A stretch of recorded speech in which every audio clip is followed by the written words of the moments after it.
ከዚህ ቀደም በክፍል 1 አቅሌስያ መርሐ ግብራችን ድጓ፣ አቋቋም፣ ትርጓሜ መጻሕፍትና ቅኔን ከልዩ ልዩ መምህራን ተምረው በቅኔ መምህርነታቸው በመላ ኢትዮጵያ ኦርቶዶክስ ተዋሕዶ ቤተ ክርስቲያን የገነነ ስም ስለነበራቸው ሕይወታቸውን በፍትሕና የሚመሩ ሰሌም በመታታት ድሆችን ይረዱ ስለነበሩት ፍጹም መናኔ ዓለም አለቃ ጥበቡ ገሜ በአካል አብረዋቸው ከኖሩት ተማሪዎቻቸው ጥቂቶቹን የኢትዮጵያ ሊቃውንቶች ለማስተዋስ ያህል በሚል ርዕስ የአለቃ ጥበቡ ገሜን የሕይወት ታሪክ ከያዘው መጽሐፍ ላይ በመመርኮዝ መርሐ ግብር ማቅረባችን ይታወሳል።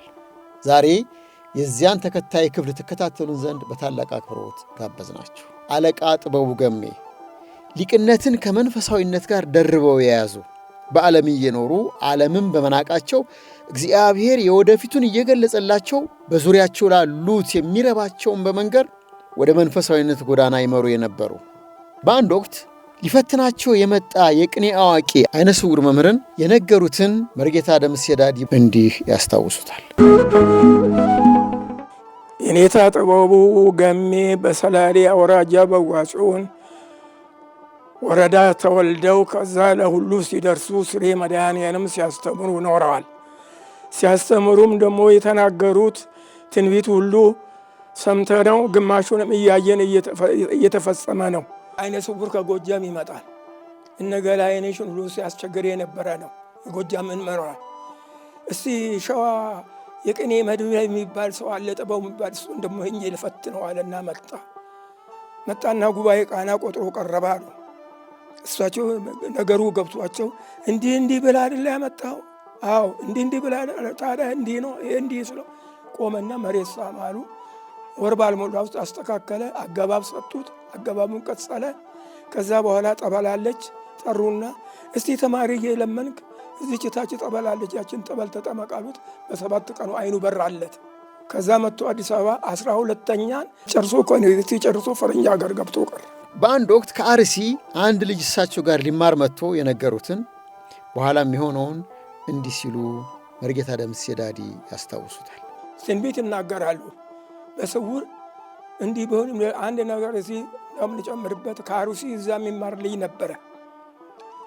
ያጎቱ ልጅ ይመጣል እዛ ሊማር። ከየት መጣ? ከአርሲ። ትሄድ ባለ ሀገር በቅሚያ ይበላ ሀገር ይገባ አሉት። ያ ልጅ ሲማር ያንን ወንድሙም ጠርተው ይሄ ልጅ ወደ ሀገሩ እንዲሄድ ምከረው አሉት። ያ ልጅ እንግዲህ ሰውዬ ታያቸው ነገር አለ አልፈቀዱልም፣ ሂድ ይሏል።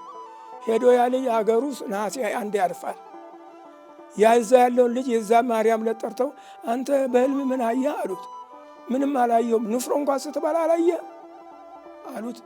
ያ ልጅ ወንድም ቢብ እንዲህ ቃል መጥቷል የሚል መጥቶ ደብዳቤ መጣለት። ስለ አለቃ ጥበቡ ብቶና ሌላው ተማሪያቸው ቀሲስ የይስ ኃይለ ጊዮርጊስ ይሄን ነገሩ። ከሰው ይገናኙን ባታዊ ናቸው። እዛ ሆኖ ነው የሚጸሉ፣ እዛ ሆኖ ነው ስራቸውን የሚሰሩ። ከሁለቱ ሰዎች ጋር ብቻ ነው ግንኙነታቸው።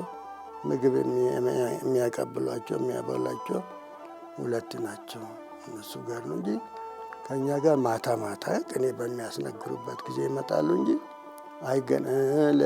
ጸሎት ደግሞ አለ። ጸሎት ሲደረግ ይመጣሉ እንጂ ተገናኝተን የምናወራበት።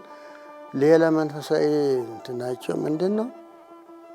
በየዓመቱ 6 ተማሪ ቅኔ አዋቂዎች ይመርጡና ጉሃ ጽዮን ማርያም ይሄዳሉ።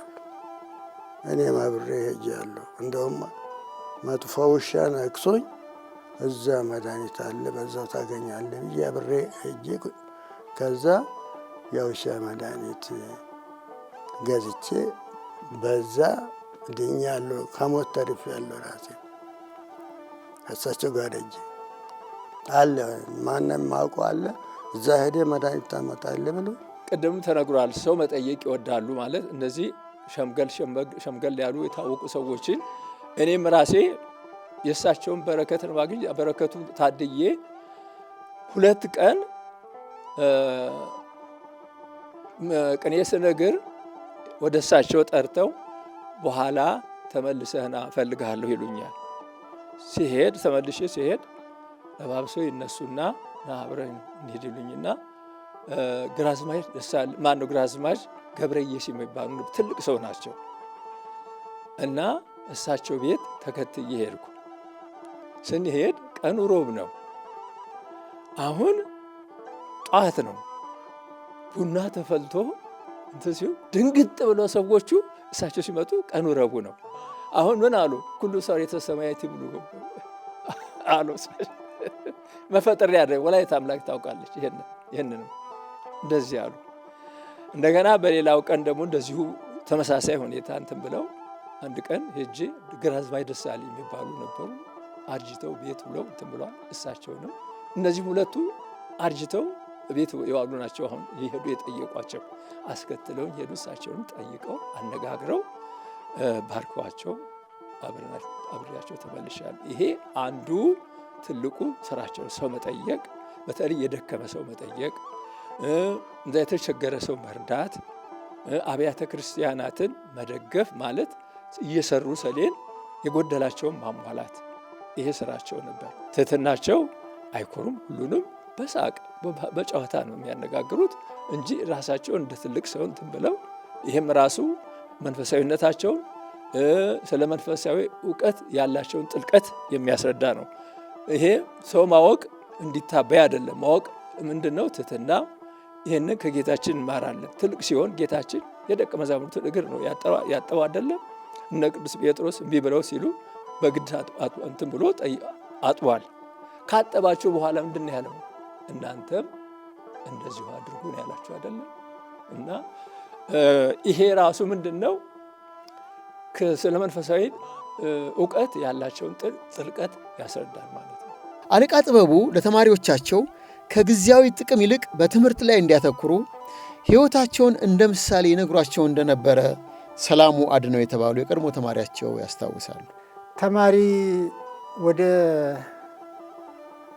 አባይ የት ሄዱ ተማሪዎቹ ሲሏቸው፣ አይ አባይ ድንጋይ ሊያገላብጥ ሄዷል አሉ። ምክንያቱም ያ ድንጋይ ያን ጊዜ ገደሉ እየተናደ ስራ አለ፣ ለቀለቡ ተዚያ ሰርቶ ይመጣል። እንዲያው ደግሞ የማስታውሰው እኔ በ19 ዓመቴ ተጓጽዮን አባይን ተሻግሬ ወደ ዲማ ሄድኩ አሉ። ተዚያ ቅኔ ጉባኤ ቃና ጀመርኩ ባላገር እያሉ ይነግሩናል። ትምህርቴን አስፋፋሁ። ወደ መርጦ ለማርያም ሄድሁ፣ ወደ ላስታ ሄድኩ ነው የሚሉ መጽሐፍ እንደነገሩን ተሆነ እንደዚያ ነው። መጽሐፍ 14ቱን ቅዳሴ ትርጉም፣ ቅኔ እንዴ ቅኔውማ ባላባቱ ናቸው። ያንን ተምሬያለሁ ነው የሚሉት። ደምሴ ዳዴ እንደገለጹት መሪጌታ ደምሴ ዳዴ እንደገለጹት የእሳቸው ጸጋ መንፈስ ተማሪው ሁሉ ሌላ ቦታ ተምሮ የእሳቸውን በረከት ብቻ ለመቀበል ይመጣ ነበር እሳቸው ዘንድ እና አሁን እኔ በራሴ የተረዳሁት ስለሳቸው ተማሪያቸው ደግሞ በትጋት እንዲማር ትምህርቱ ተከታትሎ በትጋት እንዲማሩ ይፈልጉ ነበር። በራሴ የደረሰብኝ ልንገራችሁ። ቅኔ ለይቼ ወደ መወድስ አካባቢ ደርሻለሁ። በነገራችን ላይ ቅኔ በጣም ስጦታ የነበረ በጀመርኩ በዓመቴ ነው የተቀኘሁት። ሚስጥር ማየት አለብኝ ድቁና መውሰድ ስላለብኝ ብዬ ቅኔ እንደጀመርኩ ሳልቀኝ ደብረ ሊባኖስ ሄጄ ድቁና ክህነት ተቀብዬ ከዛ ሚስጥር ካየው በኋላ ከዕለታት አንድ ቀን ቅዳሴ ሊታጎል ሲል ገበዝ ነበሩ። እነሱ ያውቋቸዋል። መምሬ ንጉሴ ይባሉ ነበር። ሊታጎል ነው እባክህ ብለው ለመኑኝና ቅኔ እንግዲህ ጫካ ውስጥ ሆነ ቅኔ የምንቆጥረው ስቆጥር እዛ ግቢ ውስጥ ነበሩ። አገኙኝና እባክህ ቅዳሴ ሊታጎል ነውና ግባሉኝ። አሁን እሳቸው አላዩአቸው መምሬ ንጉሴ። አሁን ከዛ ከቤተልሔም ስወጣ አንድ አጋጣሚ እሳቸው ግቢ ውስጥ ቆመው ጸሎት ያደርጉ ነበር። አሁን አይተውኛል። ወደዛ ስገባ አሁን እሳቸው ምንድን ነው የገመቱት? እዛ እኔ ያንን ከለመድኩ ትምህርቱን እንደማቋርጥ እንደማልማር አስበው ምን አሉኝ? ቅኔ ቆጠርኩና ከዛም በኋላ በዕለቱ ቅኔ ልነግር ሲሄድ ከሰዓት ነው ቅኔ የሚነገረው። ሲሄድ እንግዲህ ሰሌን እየሰሩ እንዲህ ያሉ ነው የሚያዳምጡት። አሁን ገና ድምፄ ሲሰሙ ቀና ብለው አትልም በዚህ አሉ። አትልም አሉ። ድንግጥ ብዬ ከዛ ሄድኩ። አሁን ለ2 ቀን ለ3 ቀን ቅኔ ሳልነግር ፈርቼ ቀረው። አሁን ከዛም በኋላ እንደምን ብዬ የፈለጋቸውን ያድርጉን ብዬ እየፈራው በ3ኛው ቀን በ4ኛው ቀን ይሁን ሄድኩ። እንደገና ስነግር ድምፄን ሲሰሙ ና ወደዚህ አሉ። ሄድኩ ወደ እሳቸው ቀረው። አንተ ወስላታ ትምህርትህን ትተህ እንደገና ወደ ሌላ ሁለተኛ እግርህ ወደዛ እንዳይደርሳሉ። አሁን እና ተማሪዎቻቸው በተለይ ደግሞ ትንሽ ትምህርቱ እንትን ያለላቸው ከሆነ እንዲገፋበት ይፈልጋሉ እና በአመት የተቀኘው ከዛ ወደ 2 ዓመት አካባቢ አስፋፋውና አገባቡን ምናምን እንትን አልኩ እና የዚህ አይነት ሁኔታ አላቸው ማለት ነው። በአንድ ወቅት አለቃ ጥበቡ ገሜ በቤተ መንግሥት ተጠርተው ጸሎት ሲያደርጉ ለእቴጌ መነን የተናገሩትና የሆነውን ነገር መርጌታ ደምሴ ዳዲ ሮባ እንዲህ ያስታውሱታል። ቀዳማዊ ኃይለ ሥላሴ ጠሯቸው። ከሳቸው ተሰናብተው ሲያበቁ እቴጌ ወደ ልዩ ሳሎን አስገቧቸው። እዛ አስገብቷቸው አለቃ አባ ሐና የሚባሉ ነበሩ። ለሳቸው የቀረበውን መሶበ ወርቅ አይቼ አላቅም አሉ። ከተመገቡ በኋላ አቡነ በሰባት ሲሰጧቸው ሰሙ ልጄ ከማለት አድነኝ ብሎ ይጸልዩ እንጂ ሌላ ጸሎትና ይጸልዩ አላቸው። ከዛ ተሰናብቶ ሲወጡ እኚህ ሰውዬ እኮ እኔ በልቤ ያሰብኩትን እኮ የነገሩኝ አሉ ይባላል። አልቀረም ልዑል መኮንን ሞቱ፣ ለለቅሶ መጡ። እንዲሁም ገቡና እዛ እርሶ ነግረውኝ ነበረ እኮ ብሎ ነገሯቸው። አይ ምንም ይደረግ አሉና ነፍሳቸውን የመሮ ቀጥለው እናታችን ብላችሁ ለመቅበር ያብቃቸው አሏቸው። እቴጌ ቀደሙ። ከዛ ቀጥሎ ልዑል ሳህለ ሥላሴ አረፉ። አሁን በሕይወት የሌሉት ብፁዕ አቡነ ማቴዎስና ብፁዕ አቡነ እንድርያስ በተማሪነታቸው ጊዜ በተለያዩ ዘመናት እሳቸው ጋር ለበረከት ሄደው የተነገራቸውን እንዲህ ነገሩ። ጸላቴ አምደ መስቀል ደብረ ሊባኖስ ሆኖ ጸባቴ ሆኖ ሲያስተዳድሩ ጀሊሳ ተክለ ሃይማኖት የሚባል አለ ስሬ ያጠገብ እዛ መሬት ሊያዩ መጥቶ እሳቸው ጋር ጎራ ብለው ምሳ በልቶ ሲሄዱ ሲሰናበቱ ባላገር ሂደኛ የጠላ ነው አንተ ታነሳለህ አሏቸው። ከዛ በአታ መጥቶ ሊቀ ሊቃውንት ኃይለ መስቀል ተባሉ። ኋላም አቡነ ማቴዎስ ተብለው ተሾሙ። ጵጵስናውን እምቢ ብለው አይደል እሳቸው ሄዱት፣ በመስኮት ጸለው አይደል ሄዱት። እሱን ነዋ። አቡነ እንድርያስ ጸጋዬ የሚባሉ ቅድስት ሥላሴ የነበሯቸው ጓደኛ እሳቸውም ጳጳስ ሆነዋል። ምን ላድርግ ብዬ ሄድ የኔታ ጥበቡ ጋር ሄድና አንድ ቃላት እንዳትናገር የሚናገሩን ብቻ አዳምጠና አሉኝና ተነስቼ ሄድኩ አሉ። ሲሄዱ በስተቤቴ ላይም በኩል በ10 ሰዓት አካባቢ ቆሟል። እጄ ሰላም አልኩ አሉ። ከየት መጣ? ባል ሀገር ከጎንደር። እዚህ ሀገር ምን ልታደርግ መጣት አሉኝ አሉ። ዝም አልኳቸው። ሄድ በጎቹን መልስ አሉኛ። በጎቹ ምንም የሉም ዝም አልኩ አሉ። ከዛ በኋላ ዱላይን ቁጭ አድርጌ ነበር። እሳቸው ወደ ሄደው ደውላቸውን እንደወሉ እኔም ተከትዬ ሄድኩ። ከዛ ዘረፋ ያዙ። 3 ሙሉ ቤት በእኔ ዘረፉ አሉ በዛኑ ቀን። ከዚህ የበለጠ እሳቸው እንደማነጋገር ትችላላችሁ። እዚሁ አለቃ ጥበቡ ገሜ ጵጵስና እንዲሰየሙ በተደጋጋሚ ጥረት ቢደረግም እምቢ ብለው የቀሩት ይጓጉለት ለነበረው ጉባኤ ቤት እንደነበረ ይነገራል። ቁጥር ይሄን አሉ ማለት ባልችልም ከ400 እስከ 500 የሚደርስ ማታ እኮ ዘረፋ ቅኔ ሲዘረፍ አገር የተረበሸ ነበር የሚመስለው። ውጭ ሲል ያን የተማሪው ከመጀመሪያው ጀምሮ ያን ደግሞ ሲል ያን እሳቸው ያወረዱትን ግስ በቃ አገር የተረበሸ ነው የሚመስለው የድምፁ ብዛት። እንደገና በትር አለቻቸው ቀሽ ያደርጋሉ። ተነሳ ሲሉ ነው ጉባኤ መጀመሪያ ያስቡና ይነሳል። ሲነሳ ጉባኤ ቃኖን ይላል። እኔ ደግሞ የመንፈስ ቅዱስ ጸጋ ነው። ይቅኔ አንዴ ይወጣል፣ በሁለተኛው መያዝ ነው ተማሪው። ያኔ ሲቀመጥ አንዴ ያንድን ለመያዝ ቀደም ብለው የተማሩት ተማሪዎች ያወቁት የለዩት ገና የመጡትን ከፊት ለፊት ያስቀምጣሉ። አቀማመጡ ራሱ የተለየ ነው። አዳዲሶቹ ገና የሚማሩት ከፊት ለፊት ይቀመጣሉ። ቆየት ብሎ ከሚስጥሩ ገብታቸው በደንብ ያወቁ ከዚህ ይቀመጣሉ። አንዳንድ ሰው ሁለት ሰው ሶስት እየያዙ ያስረዷቸዋል። ግሱንም እንዴት እንደሆነ ይነግሯቸዋል። ጉባኤ ቃና ከሆነ ጉባኤ ቃናውን፣ ከዛ በላይ ዘአምላኬ ከሆነ ዘአምላኬውን፣ የሚበዙ ከሆነ የሚበዙ፣ ዋዜማ ከሆነ ዋዜማ ሥላሴ ደግሞ በየጊዜው የሚዘርፉ በተራ ነው። ከ12 ሰዓት ጀምሮ ጸሎት ይደረጋል። መጀመሪያ ውዳሴ ማርያም ይደረስና ከዚያም በኋላ እዚያ ጉባኤውን እሳቸው ይመራሉ፣ ይዘርፋሉ። ተማሪው ይቀጽላል። እስከ 1 ሰዓት ተኩል እስከ 2 ሰዓት ድረስ እዚያው ጉባኤው ላይ ይማራል። ያንን ይቀጽላል። እሳቸው ወደ ቤታቸው ይገባሉ። ጠዋት ደግሞ ተነስቶ ያንን የተቀኘውን ጠዋት እሳቸው ጋር ከ2 ሰዓት ከ3 ሰዓት ጀምሮ ቅኔውን ቆጥሮ እዚያ ሲንደባለል ቆይቶ ጫካ አለ ከቤተ ክርስቲያኑ ኋላ እዚያ ሲቆጥር ቆይቶ እሳቸው ሳኔላቸውን እየሰሩ ጥድ አለች። እዚያች ጥዷ ስር ቆሞ ቅኔውን ይናገራል። አሁን ያቆሙና ባላገር ያንን የሚያርሙትን ባላገር እንደዚህ ነው ብለው ያንን ያርሙለታል። ያንን እያረመ እየተናገረ ያንን ሰኔላቸውን እየሰሩ ያንን የጨርስና የተቀኘውን ይናገርና ይመለሳል። ሌላው ደግሞ ይተካል። አሁንም እንደዚያው ነው። ማስነገር ሲያልቅ እሳቸው ደግሞ ያው ሁሉም በየቤቱ በየጎጆው ይሄዳል። ቆሎውን ይቆረጥማል። 4 ሰዓት 3 ሰዓት ይህንን አገባብ የሚቀጽሉ አሉ።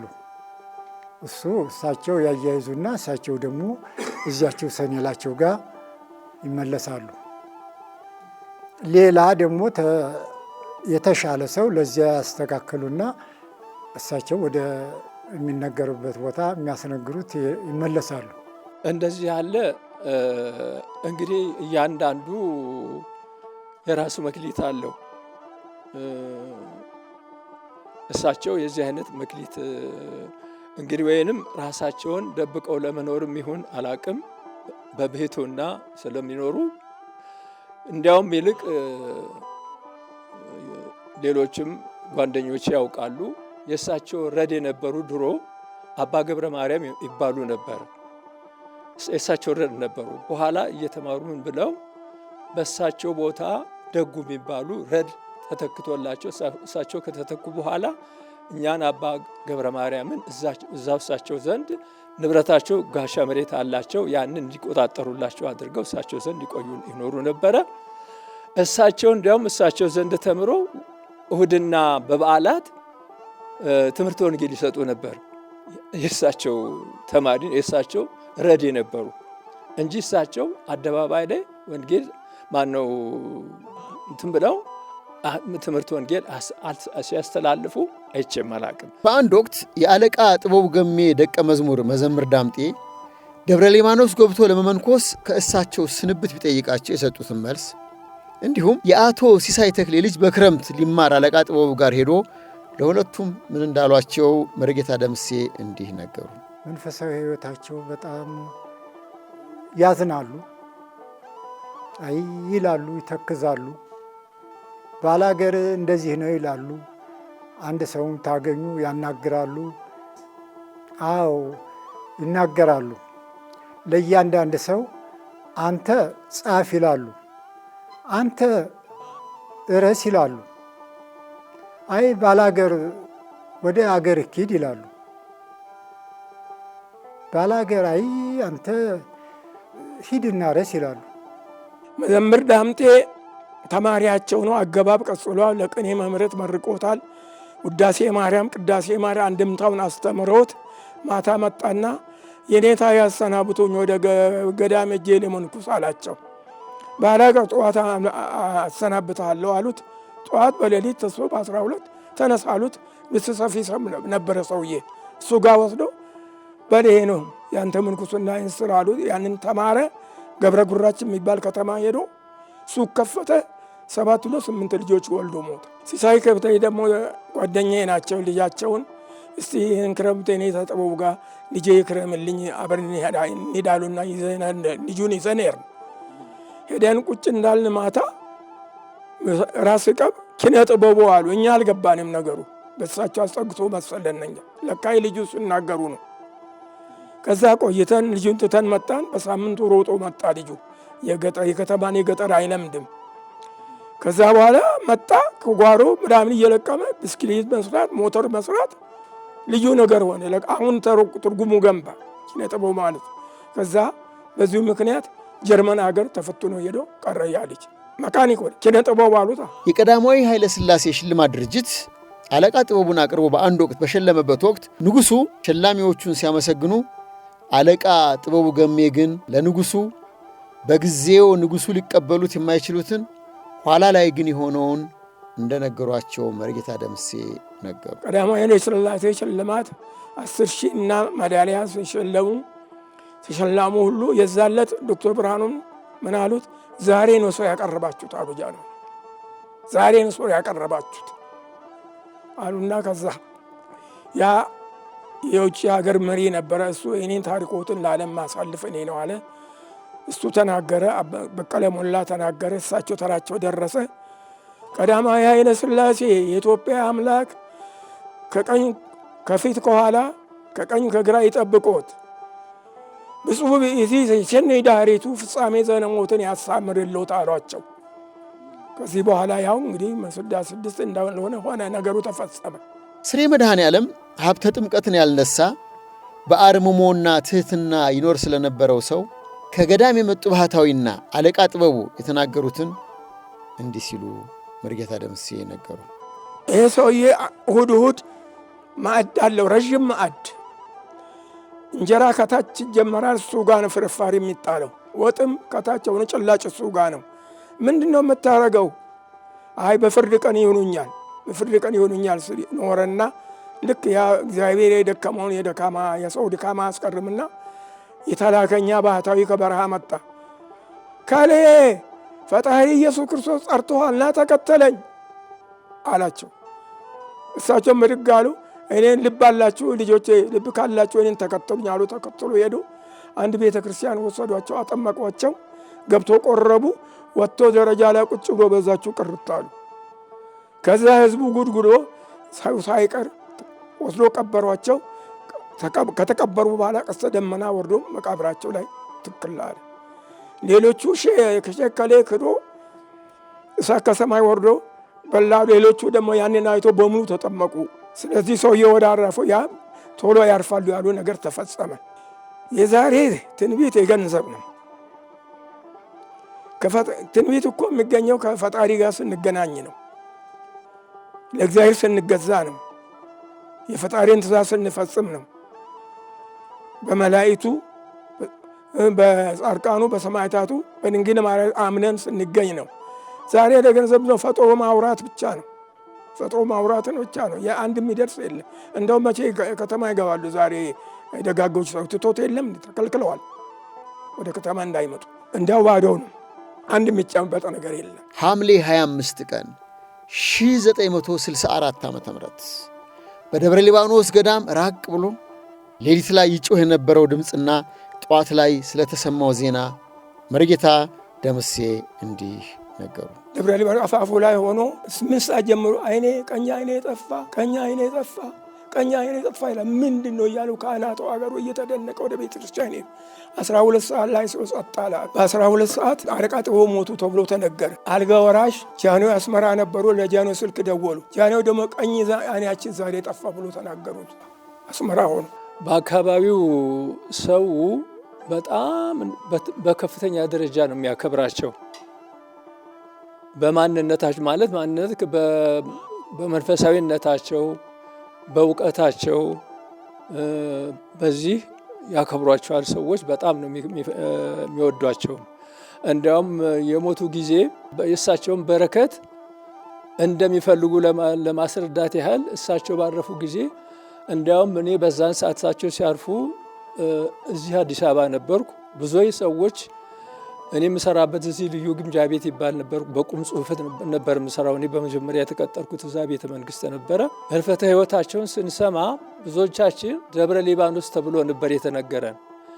ብዙዎች ሰዎች እንዲያውም የቁም ጸሐፊዎች ኃላፊ የነበሩት አቶ አርአያ ይባሉ ነበር። ገነተ ኢየሱስ ነበሩ፣ እዚህ ማርቆስም ነበሩ፣ የእሳቸው ተማሪ ነበሩ። እንዲያውም የቁም ጸሐፊዎችም ኃላፊ ሆነው ልዩ ግምጃ ቤት ይሰሩ ነበረ።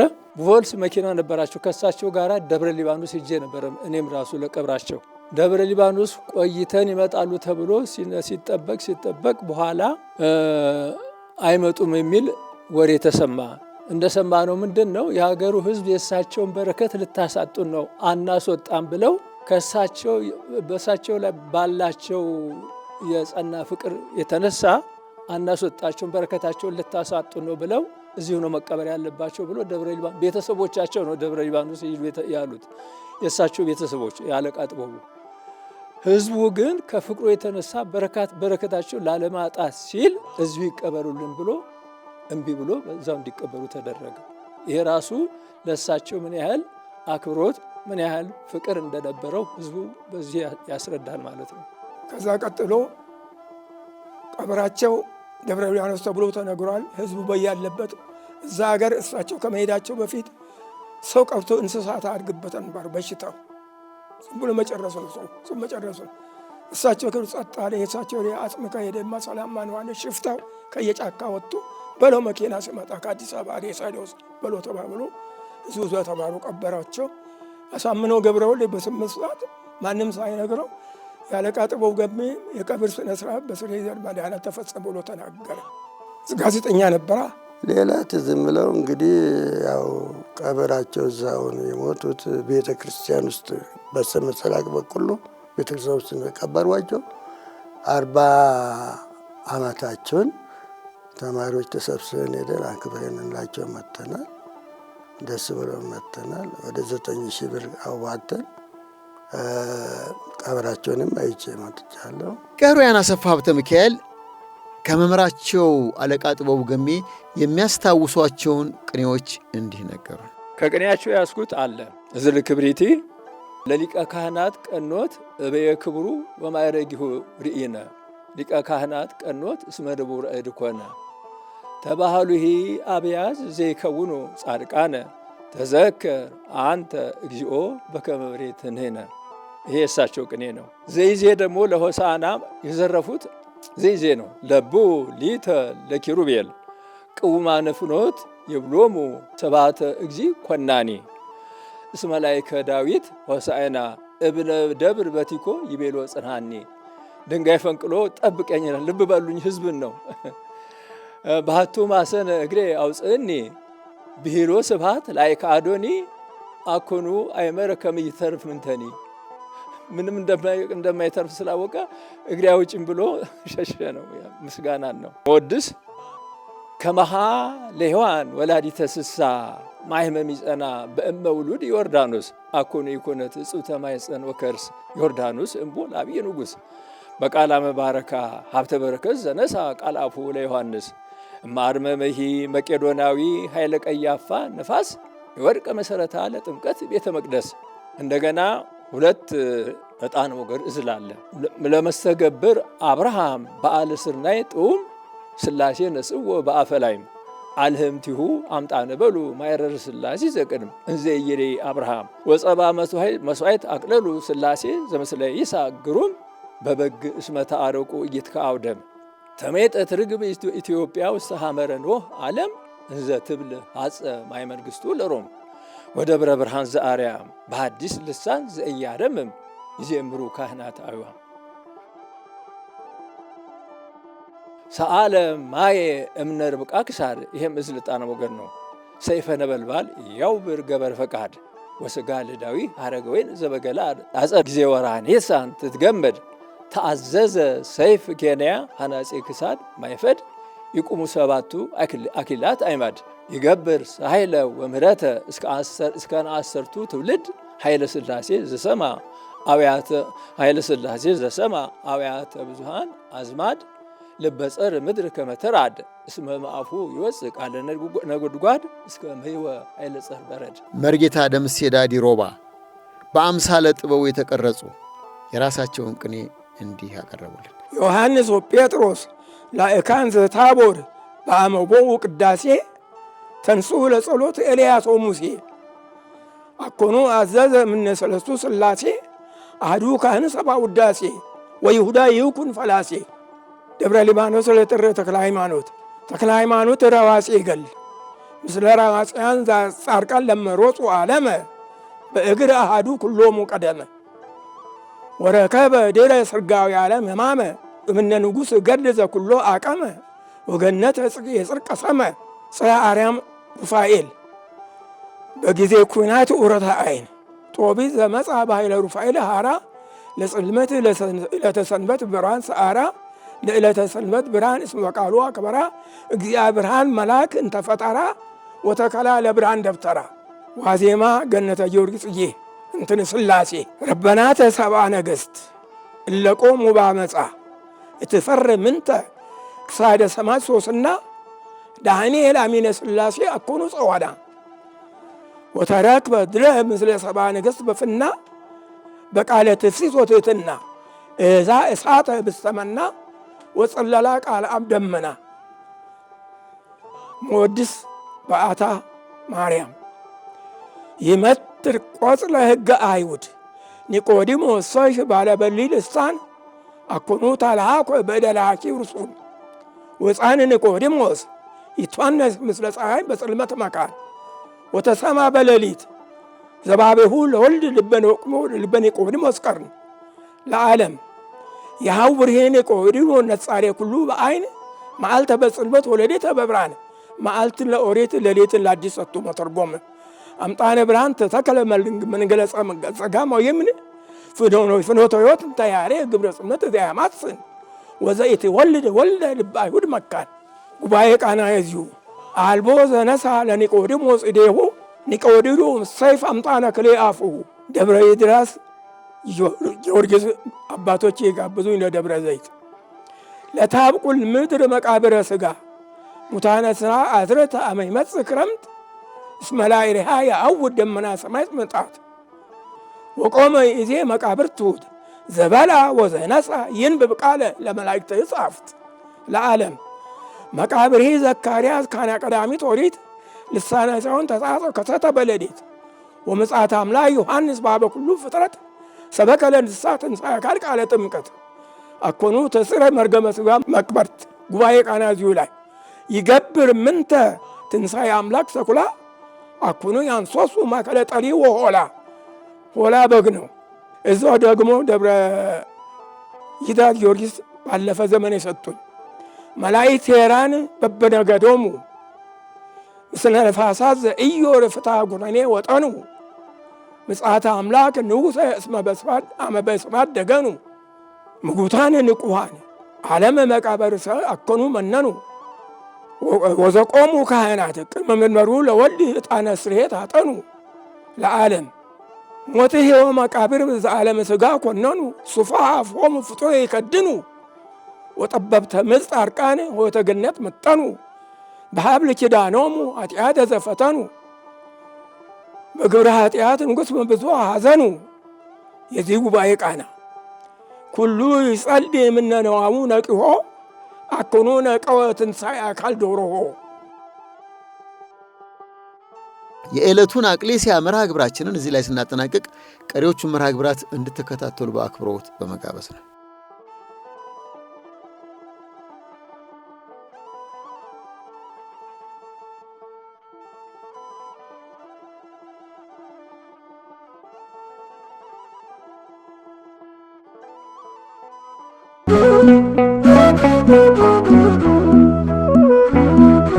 Thank you.